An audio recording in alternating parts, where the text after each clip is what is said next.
Bismillahirrahmanirrahim. Myself Tahir Said and I am your science teacher at DPS. Today is lesson number 7 of class 7 science and we are going to start chapter number 6 which name is structure of an atom, and the topic of today's lesson is structure of an atom and why atom is neutral. सबसे पहले तो आज के जो हमारे lesson की content है कि हम आज के लेसन में क्या क्या पढ़ेंगे। हम स्ट्रक्चर ऑफ एटम के बारे में डिस्कस करेंगे। फिर इसके बाद एटम एक न्यूट्रल है, मतलब एटम के ऊपर कोई चार्ज नहीं है, हम इसके बारे में डिस्कस करेंगे। फिर हम इस लेसन को रिकैप करेंगे और इस लेसन के एंड पर आपके लिए एक असाइनमेंट होगी। लर्निंग ऑब्जेक्टिव्स हैं। By the end of this lesson you will be able to describe structure of an atom। कि जब ये लेसन एंड होगा तो आप इस काबिल हो जाएंगे कि आप एक एटम की स्ट्रक्चर है उसको डिस्क्राइब कर सकते हैं। आपको पता होगा कि एटम है उसके सेंटर में क्या चीज होती है, या एटम है उसके सेंटर में या उसके न्यूक्लियस या टर्म है उसमें कौन कौन से पार्टिकल्स होते हैं। तो आप एटम की जो स्ट्रक्चर है उसको आप डिस्क्राइब कर सकते हो। डिस्क्राइब सब atomic particles of an atom. आप बता सकते हो कि एटम्स हैं उसमें कौन कौन से पार्टिकल्स हैं वो प्रेजेंट हैं, उनके नेम्स बता सकते हैं। Describe why an atom is neutral, और आप इस काबिल हो जाओगे, आप ये बता सकोगे कि एटम है वो एक न्यूट्रल क्यों होता है, उसके ऊपर कोई चार्ज नहीं होता, क्यों नहीं होता वो चार्ज, आप ये बता सकते हैं। अगर प्रीवियस नॉलेज की बात करें तो प्रीवियस लेसन में क्लास 6 में आपने देखा एक डेफिनेशन है वो डिस्कस की, matter anything which has mass and occupy volume. कि कोई भी चीज है जिसका अपना मैस है और वो वॉल्यूम ऑक्यूपाई करे उसको मैटर का नाम दिया जाता है। हमारे इर्द गिर्द जो भी चीजें हैं वो मैटर है जिसका अपना मैस है, जिनका अपना वॉल्यूम है। फिर मैटर की स्टेट्स को आपने डिस्कस किया। मैटर की 3 स्टेट्स हैं, सॉलिड है, लिक्विड है और गैस है। हमारे इर्द गिर्द जो भी चीजें हैं या तो वो सॉलिड फॉर्म में है या वो लिक्विड फॉर्म में या वो गैस फॉर्म में। फॉर एग्जाम्पल अब इसमें आपको ये सारी चीजें, ये मैटर नजर आ रहा है, तो ये सारे ये मैटर्स हैं, ठीक है। अब इसमें आपको कुछ चीजें लिक्विड फॉर्म में नजर आ रही हैं, कुछ ये आपको ये गैस फॉर्म में नजर आ रहा है, कुछ आपको सॉलिड फॉर्म में नजर आ रही हैं। इन सब का अपना एक मैस है और इन सब का अपना ये वॉल्यूम है वो ऑक्यूपाई करते हैं। इस चीज को मैटर का नाम दिया जाता है। फिर आपने क्लास 6 में एक और टर्म पढ़ी थी, atom. Atom is a basic building block for all matter in the universe. कि ये आपके यूनिवर्स में जो भी मैटर नजर आ रहा है उसका जो बेसिक बिल्डिंग ब्लॉक है वो क्या है, एक एटम है। बिल्डिंग ब्लॉक मतलब कि एटम के मिलने से वो मैटर बनता है, या मैटर का जो सबसे स्मॉलेस्ट पार्ट है वो एक एटम है। अब इस चीज को समझने के लिए फॉर एग्जांपल आपके सामने ये एक दीवार है। अब इस दीवार को अगर देखें तो अब इसका जो बेसिक बिल्डिंग जो ब्लॉक है या पार्ट है वो क्या है, एक ब्रिक है, सिंगल ब्रिक है। अब इसी तरह ये ब्रिक्स मिलती गई और ये पूरी एक बड़ी दीवार बन गई है। अब इसी तरह मैटर है, मैटर का जो सबसे मतलब स्मॉलेस्ट पार्ट है वो क्या है, एक एटम है। एटम्स मिलेंगे आपस में, एटम्स मिलकर क्या बनाएंगे, वो मैटर बना देंगे, ठीक है। तो एटम की जो डेफिनेशन है, atom is a basic building block for all matter in the universe. इसको ऐसे भी कहा जाता है कि atom is the smallest part of matter in the universe, या स्मॉलेस्ट पार्ट ऑफ मैटर। तो ये एक एटम है। तो आज का जो हमारा टॉपिक है वो एटम के बारे में है, ये एटम की जो स्ट्रक्चर है हम उसको डिस्कस करना है। अब अगर ये देखें तो आपको ना ये सिंपल एक एटम की ये स्ट्रक्चर है ये नजर आ रही है। अब अगर ये दरमियान वाला पोर्शन है इसको न्यूक्लियस का नाम दिया जाता है। एटम एक स्फेरिकल है, गोल है, या आपको ये सर्कल नजर आ रहे हैं मतलब ये स्फेरिकल है, ये इसको गोल का नाम दे दो। एटम का ये जो सेंटर है इसमें न्यूक्लियस इसको कहा जाता है। एटम में एक सेंटर में एक हार्ड चीज है जिसको न्यूक्लियस कहा जाता है, और उस न्यूक्लियस के अंदर 2 चीजें होती हैं, एक प्रोटॉन है और एक इसमें न्यूट्रॉन होता है। ये दोनों पार्टिकल्स हैं, सब एटॉमिक पार्टिकल्स हैं एटम के। प्रोटॉन के ऊपर पॉजिटिव चार्ज होता है और न्यूट्रॉन है उसके ऊपर कोई चार्ज नहीं होता। और इस न्यूक्लियस के बाहर आपको ये शेल्स नजर आ रहे हैं, ये सर्कल से नजर आ रहे हैं, इनको शेल्स का नाम दिया जाता है, या इनको ऑर्बिट्स कहा जाता है, या इनको शेल्स कहा जाता है। और इधर भी एक पार्टिकल्स होते हैं जिनको इलेक्ट्रॉन का नाम दिया जाता है। मतलब एक एटम है, उसमें जो सिंपल है, ये फंडामेंटल है, वो 3 पार्टिकल्स होते हैं हर एटम में। प्रोटॉन भी होता है हर एटम में, न्यूट्रॉन भी होता है और इलेक्ट्रॉन भी होता है। ये उसके फंडामेंटल पार्टिकल्स हैं, बुनियादी पार्टिकल्स हैं। इसके अलावा और भी पार्टिकल्स होते हैं, लेकिन ये 3 पार्टिकल्स हैं वो लाजमी होते हैं हर एटम्स के दरमियान। सबसे पहले हम स्ट्रक्चर ऑफ एन एटम को डिस्कस करते हैं। Atoms are made up of smaller particles called electron, proton and neutron. के एटम्स है वो 3 पार्टिकल से मिलकर बना होता है, इलेक्ट्रॉन, प्रोटॉन और न्यूट्रॉन। अब सबसे पहले तो एक टर्म है वो न्यूक्लियस है। न्यूक्लियस है वो पार्टिकल नहीं है, न्यूक्लियस मतलब एक स्ट्रक्चर है जो एटम के अंदर होती है। The central part of atom is called nucleus. Proton and neutron are present in the nucleus. ठीक है, जो इसमें न्यूक्लियस एक स्ट्रक्चर है जो एटम के सेंटर में है, सेंट्रल पार्ट है न्यूक्लियस। अब इस न्यूक्लियस में जो 2 पार्टिकल होते हैं वो एक उसमें प्रोटॉन होता है और एक इसमें न्यूट्रॉन है, जो न्यूक्लियस के अंदर प्रेजेंट होते हैं। अब इलेक्ट्रॉन है, सबसे पहले जो पार्टिकल को हम डिस्कस कर रहे हैं वो इलेक्ट्रॉन है और इसको ना ई नेगेटिव से शो किया जाता है। मतलब इलेक्ट्रॉन है उसके ऊपर नेगेटिव चार्ज होता है। अब इलेक्ट्रॉन होता क्या है, electron revolve around the nucleus.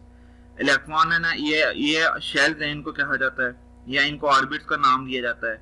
Electron क्या करते हैं, इन शेल्स में वो चक्कर काटते हैं या वो रिवॉल्व करते हैं, बिल्कुल इसी तरह जैसे हमारी जमीन है या जो दूसरे प्लैनेट्स हैं वो सूरज के इर्द गिर्द चक्कर काट रहे हैं। अब इसी तरह फॉर एग्जांपल आप ये समझ लो कि ये सूरज है और इस तरह ये हमारी जमीन है, इसके इर्द गिर्द वो चक्कर काट रही है। इसी तरह ये एटम का न्यूक्लियस है और ये इलेक्ट्रॉन है जो इन शेल्स में ना इस न्यूक्लियस के अराउंड अबाउट है वो क्या कर रहे हैं, वो रिवॉल्व कर रहे हैं, वो चक्कर काट रहे हैं। इलेक्ट्रॉन है, इलेक्ट्रॉन उस न्यूक्लियस के इर्द गिर्द वो क्या कर रहे हैं जी, चक्कर काट रहे हैं। इनके ऊपर जो चार्ज होता है वो नेगेटिव चार्ज है। Its mass is extremely small. Electron का जो मैस है वो बहुत कम है, मैस में वो बहुत छोटे होते हैं। फिर इसके बाद जो नेक्स्ट पार्टिकल आ जाता है वो प्रोटॉन है। प्रोटॉन को P से रिप्रेजेंट किया जाता है।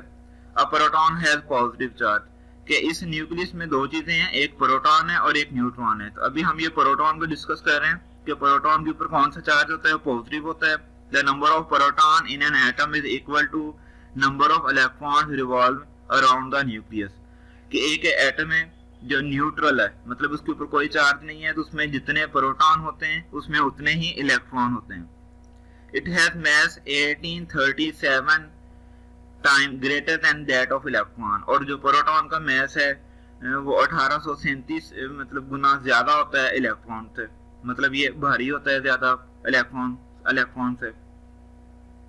फिर इसके बाद हम न्यूट्रॉन पे आ जाते हैं। न्यूट्रॉन को स्मॉल एन से वो रिप्रेजेंट किया जाता है। A neutron has no charge. Neutron के ऊपर है, ये भी न्यूक्लियस के अंदर ही प्रेजेंट होते हैं, लेकिन न्यूट्रॉन के ऊपर कोई भी चार्ज नहीं होता। This neutral particle is also found in nucleus of an atom. ये जो न्यूट्रल पार्टिकल है मतलब इसके ऊपर कोई चार्ज नहीं है, ये भी एटम का जो न्यूक्लियस है उसमें प्रेजेंट होता है। The mass of neutron is almost equal to the mass of proton. और जो न्यूट्रॉन का मैस है वो तकरीबन प्रोटॉन के मैस के इक्वल है। तो ये सिंपल स्ट्रक्चर है एटम की, कि एटम है उसके सेंटर में ये न्यूक्लियस है। इस न्यूक्लियस में 2 पार्टिकल्स हैं, प्रोटॉन और न्यूट्रॉन। प्रोटॉन के ऊपर कोई चार्ज, प्रोटॉन के ऊपर पॉजिटिव चार्ज है और न्यूट्रॉन के ऊपर कोई चार्ज नहीं है। और इस न्यूक्लियस के बाहर ये शेल्स हैं, ये ऑर्बिट्स हैं, जहां पर ये इलेक्ट्रॉन है वो रिवॉल्व कर रहे हैं। और इन इलेक्ट्रॉन्स के ऊपर जो चार्ज होता है वो नेगेटिव चार्ज होता है। ये एटम की स्ट्रक्चर है। अब हम कुछ एग्जांपल्स हैं वो एटम्स की डिस्कस करते हैं। फॉर एग्जांपल आपको ये एक एटम नजर आ रहा है। अब इसमें जो ब्लू कलर है वो प्रोटॉन्स का है, रेड कलर है वो न्यूट्रॉन्स के लिए, और जो ग्रीन कलर है वो इलेक्ट्रॉन्स के लिए। अब अगर आप ये सेंटर में देखें तो इसका ये न्यूक्लियस वाला पार्ट है। अब इस न्यूक्लियस में 2 चीजें होती हैं, न्यूक्लियस में प्रोटॉन भी होते हैं और इसमें न्यूट्रॉन्स भी हैं। अब इसमें देखें आपको जो रेड कलर नजर आ रहा है वो कितने हैं, 1 2 3 4 5 और 6 आपको रेड वो सर्कल से नजर आ रहे हैं। इसका मतलब क्या है कि इसके न्यूक्लियस में कितने न्यूट्रॉन्स हैं, 6 हैं। फिर इसी तरह आपको 6 ब्लू कलर नजर आ रहे हैं, 1 2 3 4 5 और 6 ब्लू कलर नजर आ रहे हैं। इसका मतलब है कि इसके न्यूक्लियस में कितने प्रोटॉन्स हैं, वो 6 प्रोटॉन्स हैं। और इस न्यूक्लियस के बाहर आपको जो ग्रीन कलर नजर आ रहे हैं, 1 2 3 4, 5 और 6 आपको ग्रीन कलर से नजर आ रहे हैं जिनको इलेक्ट्रॉन्स का नाम दिया जाता है। तो ये एक कार्बन का एटम है कि कार्बन का एक एटम है, एटम्स हैं वो मिलकर ना एलिमेंट्स भी बनाते हैं। एलिमेंट्स ये भी हम आगे जाके इसको डिस्कस करेंगे, या आपने क्लास 6 में भी इसको डिस्कस किया हुआ है। तो पीरियोडिक टेबल में जो अभी तक जो एलिमेंट्स डिस्कवर हो गए हैं वो 118 एलिमेंट्स हैं। अब उन 118 एलिमेंट्स में एक एटम है जो वो कार्बन है, एक एलिमेंट है वो कार्बन है, और कार्बन का जो एटम है वो इसमें क्या होता है 6 प्रोटॉन्स होते हैं, 6 न्यूट्रॉन्स हैं और इसमें 6 इलेक्ट्रॉन्स होते हैं। इसी तरह अगर हम एक और एग्जांपल डिस्कस करें, अब ये एक आपको एटम नजर आ रहा है, इसमें आपको फॉर एग्जांपल ये जो डॉट वाले रेड डॉट वाले ये न्यूट्रॉन्स हैं, ब्लू कलर वाले वो प्रोटॉन्स हैं और ग्रीन कलर वाले इलेक्ट्रॉन हैं। अब इसमें आपको जो रेड कलर है वो 8 नजर आएंगे, मतलब इसमें 8 न्यूट्रॉन्स हैं। ब्लू कलर के जो 8 कलर नजर आएंगे वो प्रोटॉन्स हैं, और 8 ही कलर के ये बाहर आपको इलेक्ट्रॉन नजर आएंगे जो ग्रीन कलर के। ग्रीन कलर के आपको 8 इलेक्ट्रॉन्स नजर आएंगे। तो ये एक एटम है, और इसमें मतलब जिसमें वो एटम जिसमें 8 प्रोटॉन्स हों, 8 न्यूट्रॉन्स हों और 8 इलेक्ट्रॉन्स हों, उसको नाम दिया जाता है ये ऑक्सीजन का एटम है, और इसको सिंबल है इसका कैपिटल O लिखा जाता है। इसमें 8 प्रोटॉन्स हैं, 8 न्यूट्रॉन्स हैं और 8 उसमें इलेक्ट्रॉन्स हैं। फिर इसके बाद एक और अगर एग्जांपल को डिस्कस करें तो ये मैग्नीशियम एक एलिमेंट है, ये मैग्नीशियम का एक एटम है। अब उसमें सेंटर में न्यूक्लियस में उसके 12 प्रोटॉन होते हैं और 12 न्यूट्रॉन है, और इसके बाहर इसी तरह जो इलेक्ट्रॉन होते हैं वो भी 12 इलेक्ट्रॉन होते हैं। तो ये मैग्नीशियम का एटम है जिसमें 12 प्रोटॉन्स हैं, 12 न्यूट्रॉन्स हैं और 12 इसमें इलेक्ट्रॉन्स हैं। फिर इसके बाद सोडियम का एक एटम है, उसके सेंटर में 11। अब जरूरी नहीं है कि जितने प्रोटॉन होंगे उतने इलेक्ट्रॉन है, जितने प्रोटॉन है और उतने ही न्यूट्रॉन होंगे। प्रोटॉन और इलेक्ट्रॉन सेम होते हैं, न्यूट्रॉन की तादाद है वो ज्यादा हो सकती है। जैसे इन 3 एग्जांपल्स में आपको नजर आ रहा है कि जितने प्रोटॉन है उसमें उतने न्यूट्रॉन है, लेकिन इस एग्जांपल में देखो इसमें 11 प्रोटॉन है और जो न्यूट्रॉन कितने हो गए वो 12 हो गए। जबकि 11 प्रोटॉन है तो इलेक्ट्रॉन है वो भी कितने होंगे, वो भी 11 होंगे। अब ये सोडियम का एटम है, प्रोटॉन इसमें 11 है, न्यूट्रॉन इसमें 12 है और इलेक्ट्रॉन इसमें 11 है। ये कुछ एग्जांपल्स थी एटम्स की कि उसमें उनके सेंटर में न्यूक्लियस में कितने प्रोटॉन्स हैं और कितने न्यूट्रॉन्स हैं, और उनमें इलेक्ट्रॉन है वो कितने होते हैं जो रिवॉल्व कर रहे हैं न्यूक्लियस के अराउंड। फिर इसके बाद एक और जो टर्म है व्हाई एटम इज न्यूट्रल, कि एक एटम है वो न्यूट्रल क्यों होता है। फॉर एग्जांपल सी लिखा हुआ है, उसके ऊपर कोई चार्ज नहीं है, या ऑक्सीजन एटम है उसके ऊपर आपको कोई चार्ज नजर नहीं आया, तो एटम है वो न्यूट्रल क्यों है। Although electrons and proton in an atom have charges, हमने अभी पीछे पढ़ लिया कि जो न्यू एटम है उसके अंदर जो इलेक्ट्रॉन्स हैं या प्रोटॉन्स हैं उनके ऊपर चार्जेस होते हैं। इलेक्ट्रॉन के ऊपर कौन सा चार्ज होता है, नेगेटिव होता है। प्रोटॉन के ऊपर कौन सा चार्ज होता है, वो पॉजिटिव होता है। But atom as a whole has no charge, लेकिन एटम के ऊपर क्या है, कोई चार्ज नहीं है। In an atom the number of proton is equal to the number of electron, कि एक जो न्यूट्रल एटम है ना उसमें जितने प्रोटॉन होते हैं उसमें क्या होता है उतने ही इलेक्ट्रॉन होते हैं। एज ए रिजल्ट फिर उसका नतीजा क्या होगा, the total positive charge of proton balance the total negative charge of electron, कि जितना वो प्रोटॉन के ऊपर पॉजिटिव चार्ज है और इलेक्ट्रॉन के ऊपर नेगेटिव चार्ज है वो एक दूसरे को बैलेंस कर देंगे। Because of it the atom is neutral, atom क्या हो जाएगा, न्यूट्रल हो जाएगा। लेकिन अगर कोई एक एटम ऐसा है जिसमें मतलब कि प्रोटॉन और जो इलेक्ट्रॉन है उनके जो नंबर्स हैं वो बैलेंस नहीं है, अब फिर अगर वो मतलब कि प्रोटॉन ज्यादा हुए तो वो पॉजिटिव चार्ज उसके ऊपर आ जाता है, और अगर उसमें इलेक्ट्रॉन ज्यादा होंगे तो उतना वो नेगेटिव चार्ज आ जाता है। हम इसकी एग्जांपल इसको देखते हैं। फॉर एग्जांपल आपके पास फ्लोरीन के एक न्यूट्रल एटम है। अब न्यूट्रल एटम का मतलब है कि उसमें कोई चार्ज नहीं है, इस फ्लोरीन के ऊपर आपको कोई चार्ज भी लिखा हुआ नजर नहीं आ रहा। अब इसका मतलब है कि इसके सेंटर में जितने प्रोटॉन है उसके बाहर उतने ही इलेक्ट्रॉन है। अब अगर आप इसको प्रोटॉन देखें 1 2 3 4 5 6 7 8 एंड ये 9, इसमें 9 प्रोटॉन है और इसमें 9 ही उसमें वो न्यूट्रॉन्स होते हैं, और इसके बाहर जो 9 है वो इलेक्ट्रॉन्स हैं। अब इसमें जितने पॉजिटिव वाले हैं मतलब जितने प्रोटॉन है पॉजिटिव चार्ज है, उतना ही वो इलेक्ट्रॉन है उनके ऊपर वो नेगेटिव चार्ज है, वो एक दूसरे को वो मतलब के कैंसिल आउट कर देते हैं। तो इस फ्लोरीन के ऊपर कोई चार्ज भी नहीं है। अब हम अगर एक और एग्जांपल देखें, अब इसमें देखें ये फ्लोरीन का ये एटम है, इसके सेंटर में मतलब 9 पॉजिटिव है, मतलब इसके न्यूक्लियस में 9 प्रोटॉन्स हैं और इसके बाहर 9 इलेक्ट्रॉन है। ये फ्लोरीन के ऊपर कोई भी चार्ज नहीं है। अब अगर हम एक और इलेक्ट्रॉन है वो इस फ्लोरीन में ऐड कर देते हैं, अब देखिए इसमें प्रोटॉन इसके 9 ही है, इलेक्ट्रॉन कितने हो गए 10 हो गए, 9 प्रोटॉन है वो 9 इलेक्ट्रॉन को, तो वो उनका वो चार्ज है वो बैलेंस हो जाएगा। अब इसमें से एक इलेक्ट्रॉन ऐसा होगा जिसका वो चार्ज बैलेंस नहीं होगा, वो उसके ऊपर नेगेटिव साइन बनकर आ जाएगा, ये नेगेटिव वो मतलब कि आयन बन जाएगा। इस वजह से एटम है वो न्यूट्रल है कि जब तक उसमें प्रोटॉन और इलेक्ट्रॉन सेम रहेंगे एटम क्या होगा वो न्यूट्रल होगा, उसके ऊपर कोई चार्ज नहीं है। ओके, अगर प्रोटॉन ज्यादा है और इलेक्ट्रॉन कम है तो उस एटम के ऊपर पॉजिटिव चार्ज आ जाएगा। अगर इलेक्ट्रॉन ज्यादा हो गए और प्रोटॉन कम हो गए तो इस एटम के ऊपर है वो नेगेटिव चार्ज आ जाएगा। ठीक है, तो इस तरह ये एटम है वो न्यूट्रल है, ये एटम के ऊपर कोई चार्ज नहीं है। तो इसकी रीजन यही है कि उसमें प्रोटॉन और इलेक्ट्रॉन है उनके नंबर्स हैं वो सेम होते हैं और उनके वो चार्जेस हैं वो एक दूसरे को कैंसिल कर देते हैं। तो ये हमारा लेसन है, एंड हो गया। अब हम इसको रिकैप करते हैं। सबसे पहले हमने स्ट्रक्चर ऑफ एटम को डिस्कस किया, उसमें हमने डिस्कस किया था कि एटम में उसके सेंटर में न्यूक्लियस होता है, उस न्यूक्लियस के अंदर 2 पार्टिकल्स होते हैं, एक उसमें प्रोटॉन होता है और एक उसमें न्यूट्रॉन है। प्रोटॉन के ऊपर पॉजिटिव चार्ज होता है और न्यूट्रॉन के ऊपर कोई भी चार्ज नहीं है। फिर इस न्यूक्लियस के बाहर ये शेल्स हैं और इन शेल्स में ये इलेक्ट्रॉन है, इलेक्ट्रॉन के ऊपर जो चार्ज होता है वो नेगेटिव चार्ज होता है। तो ये हमने बातें डिस्कस की कि न्यूक्लियस है, सेंटर में ये न्यूक्लियस होता है। फिर इसके बाद हमने डिस्कस किया इलेक्ट्रॉन, इस न्यूक्लियस के बाहर ये इलेक्ट्रॉन है जो शेल्स में रिवॉल्व करते हैं न्यूक्लियस के अराउंड और इन इलेक्ट्रॉन के ऊपर नेगेटिव चार्ज होता है। फिर हमने प्रोटॉन के बारे में डिस्कस किया कि ये न्यूक्लियस के जो सेंटर में न्यूक्लियस है, सॉरी एटम के जो सेंटर है उसमें न्यूक्लियस है और उसके ऊपर पॉजिटिव चार्ज है। वो पॉजिटिव चार्ज जो न्यूक्लियस के ऊपर है वो इन प्रोटॉन्स की वजह से है कि इस न्यूक्लियस में प्रोटॉन होते हैं जिनके ऊपर पॉजिटिव चार्ज है। फिर हमने न्यूट्रॉन के बारे में डिस्कस किया, तो न्यूट्रॉन है वो भी न्यूक्लियस के अंदर होते हैं जिनके ऊपर कोई चार्ज नहीं है।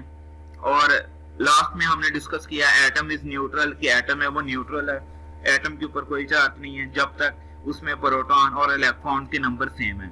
अगर प्रोटॉन और इलेक्ट्रॉन के नंबर हैं वो सेम नहीं है फिर एटम के ऊपर चार्ज होगा, वो चार्ज पॉजिटिव में हो सकता है या वो नेगेटिव में हो सकता है। अब अगर प्रोटॉन ज्यादा है तो वो चार्ज उसके ऊपर पॉजिटिव होगा और अगर वो इलेक्ट्रॉन उसमें ज्यादा हो रहे हैं उसके ऊपर जो चार्ज है वो नेगेटिव होगा। लास्ट में आपके लिए असाइनमेंट है और इसके साथ आपके लिए होमवर्क भी है। असाइनमेंट में आपके पास ये 3 MCQs हैं।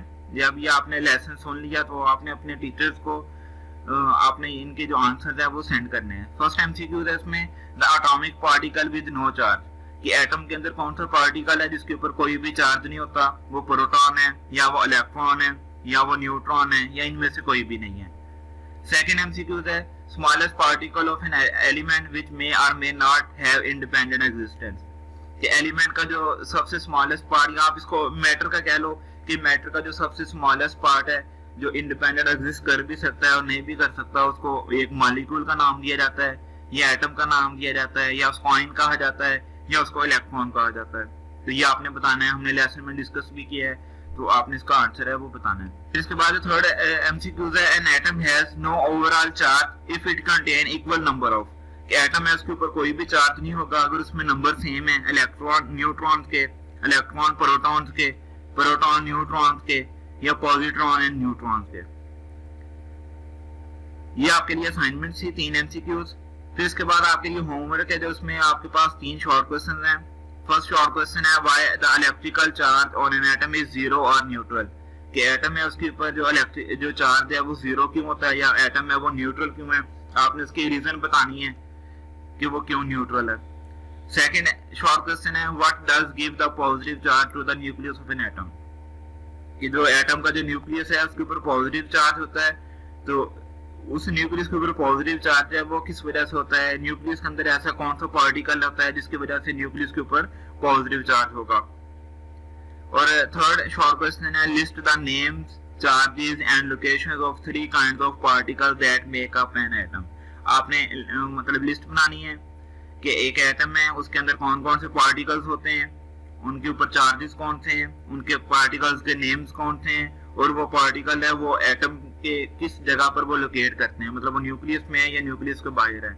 आपने ये चीजें बतानी है। तो ये 3 शॉर्ट क्वेश्चन है जो आपने नोटबुक पे लिखने हैं। फिर उसके बाद ये एक लॉन्ग क्वेश्चन है, describe the structure of an atom. आपने स्ट्रक्चर ऑफ एटम है उसको वो डिटेल में एक्सप्लेन करना है। तो ये आपका लॉन्ग क्वेश्चन है। That is end of today's lesson. Take care. Allah Hafiz.